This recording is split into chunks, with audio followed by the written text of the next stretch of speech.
அஸ்ஸலாமலைக்கும். எல்லாரும் எப்படி இருக்கீங்க? இன்னைக்கு மணக்க மணக்க பாய் வீட்டு சிக்கன் பிரியாணி 1/2 kg. கரெக்டா இந்த மெஷர்மெண்ட்டை ஃபாலோ பண்ணீங்கன்னா ஃபர்ஸ்ட் டைமே சூப்பரா பண்ணிடலாம் பிரியாணி. ரைஸ் 500 கிராம் எடுத்துக்கோங்க. பாஸ்மதி ரைஸ்ல தான் பண்ணிருக்கேன். ஜீரக சம்பால கூட நீங்க பண்ணலாம். 2 கிராம் கிராம்பு, 2 கிராம் ஏலக்காய், 5 கிராம் பட்டை எடுத்துக்கோங்க.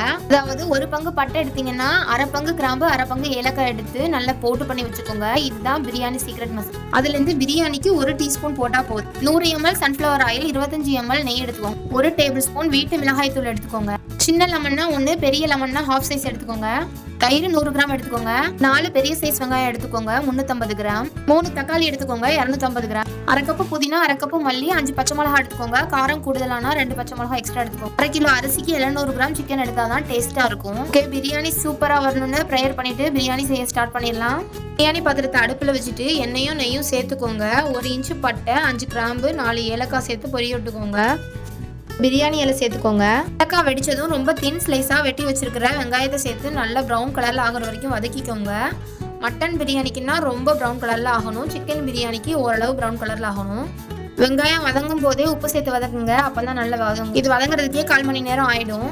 இந்த கேப்ல தக்காளி வெட்டணும்னா வெட்டி வச்சுக்கலாம். 1/2 கிலோ பிரியாணிக்கு 100 கிராம் இஞ்சி பூடு போதுமானது. இஞ்சி தனியா பூடு தனியானா 50 கிராம் எடுத்துக்கோங்க. பூடு வதங்கும் போது சிம்ல வச்சுதான் வதக்கணும், இல்லைன்னா தீஞ்சு போயிடும். வதங்கினோடனே கொத்தமல்லி, புதினா, பச்சை மிளகாய் சேர்த்துக்கோங்க. லைட்டா வதங்கணுன்னே மிளகாய் தூளும் கரம் மசாலாவும் சேர்த்துக்கோங்க. நறுக்கி வச்ச தக்காளி சேர்த்துக்கோங்க, இல்லைன்னா தீஞ்சு போயிடும் மசாலா. களியும் வதங்குறதுக்கு லேட்டாகவும் மூடி வச்சு வதக்குங்க. அப்பதான் நல்லா குழஞ்சு வெந்து வரும். டேஸ்டா கல்யாண வீட்டுல சாப்பிடுற மாதிரியே இருக்கும். கண்டிப்பா ட்ரை பண்ணி பாருங்க. இப்போ கழுவி வச்சிருக்கிற சிக்கனை ஆட் பண்ணி நல்லா வதக்கிக்கோங்க. மூடி போட்டு உப்பு செக் பண்ணி பாருங்க. கம்மியா இருந்தா இன்னும் கொஞ்சம் சேர்த்துக்கோங்க. அப்பதான் சிக்கன்லயும் நல்லா உப்பு பிடிக்கும். சேம் டு மீடியம்லயே வச்சு பண்ணுங்க. ஹைல வச்சு பண்ணீங்கன்னா பிரியாணில இருக்கிற தண்ணி எல்லாமே வத்திரும். அப்புறம் பிரியாணி ரொம்ப ட்ரை ஆயிரும். இப்போ தயிரும் எலுமிச்சப்பழ சாறும் சேர்த்துக்கோங்க.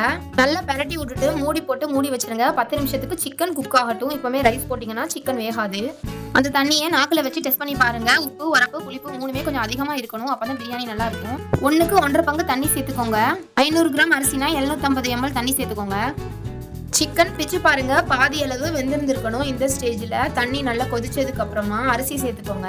அப்பப்போ மூடியை திறந்து கீழே கிளறி விடணும், இல்லைன்னா அடி பிடிச்சிரும். தண்ணி கொதிச்சு அரிசி சேர்த்ததுக்கு அப்புறமா ஹை ஃபிளேம்லயே வைங்க. இப்போ தண்ணியும் அரிசியும் லெவலா ஒண்ணு போல வரணும். தண்ணியில அரிசி மூழ்கிற மாதிரி இருக்கக்கூடாது, ரெண்டும் ஒரே மாதிரி இருக்கணும். இந்த நேரத்துல ஒரு பழைய தோசைக்கல்ல அடியில வச்சுட்டு மேல சட்டியை வச்சிருங்க. இப்போ நல்லா கிளறி விடுங்க. ரொம்ப உடையிற மாதிரி கிளறி விடாதீங்க. கீழே மட்டும் அடி பிடிக்காத மாதிரி கிளறி விட்டுக்கோங்க. இப்போ சிம்ல வச்சுக்கோங்க. 10 நிமிஷம் மூடி போட்டு இருக்கட்டும். அப்பப்போ திறந்து கிளறி விட்டுக்கோங்க. கீழே மட்டும் அடி பிடிக்காம இருக்கிறதுக்காக லைட்டா பெரட்டி விட்டுக்கோங்க. ரொம்ப பண்ணீங்கன்னா உடஞ்சிரும் அரிசி ஃபுல்லா. 10 நிமிஷம் கழிச்சு அடுப்பை ஆஃப் பண்ணிட்டு தம்ல போட்டுருங்க. 20 மினிட்ஸ் கழிச்சு ஓபன் பண்ணி பாருங்க. இப்போ குச்சியா இருக்கும் அரிசி எல்லாம். இதுதான் கரெக்டான பதத்துல வந்திருக்குன்னு அர்த்தம். கடைகள்லயும் கல்யாண வீட்லயும் சாப்பிடுற செம்ம டேஸ்டான பிரியாணி இப்போ வீட்லயும் ஹெல்தியா நம்மளாலையும் செஞ்சு சாப்பிட முடியும். கண்டிப்பா ட்ரை பண்ணுங்க. ஏதாவது டவுட்னா கேளுங்க. டிஸ்கிரிப்ஷன்ல மெஷர்மெண்ட் அளவு எல்லாம் கொடுக்குறேன், நோட் பண்ணிக்கோங்க. உங்க வீடு காம்பவுண்டு ஃபுல்லாவே மணக்குது பிரியாணியோட வாசனை. கலர் பொடியோ இல்ல மல்லிப்பொடி மற்ற மசாலாலாம் சேர்க்கணும்னு அவசியமே இல்லை. இதை மட்டும் போட்டாலே போதும், அல்டிமேட்டான பிரியாணி ரெடி ஆயிரும். இது தால்ச்சா கத்திரிக்காய் பச்சடி சம்பலோட சாப்பிட செம்ம டேஸ்டா இருக்கும். கண்டிப்பா ட்ரை பண்ணி பாருங்க. இந்த பக்ரீத்க்கு உங்க வீட்ல இந்த பிரியாணியை ட்ரை பண்ணிட்டு எனக்கு கமெண்ட்ல சொல்லுங்க. உங்க வீட்ல ட்ரெடிஷ்னலா காலங்காலமா இந்த மெத்தட்ல தான் பண்ணிட்டு வரோம். இன்னைக்கு பிரியாணிக்கு தால்ச்சா, சம்பல், முட்டை, சிக்கன் 65 தான் பண்ணியிருக்கேன்.